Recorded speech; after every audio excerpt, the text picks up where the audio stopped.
I'm Laura Banford, and I'm going to teach you how to make Peking chicken wontons. In this clip, we're going to clean and slice some scallions. I love scallions in any Asian dish. You don't cook scallions. They're very rarely cooked, usually eaten raw. They're also from the onion family, and they add a lot of crunch and color to a dish, and we're going to finish our dish with scallions. Okay, put our scallions on the board. We're going to take off the root end, because you definitely don't need that. And scallions have a little seam. Just find the seam and slice it down. Let's find the seam here. There it is.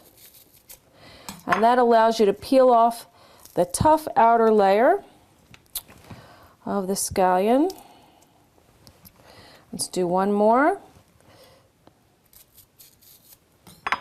Peel that off, and then just lay them. I lay them on the board all together, and I'm going to cut them down the middle so that we get nice even pieces, and then just chop away.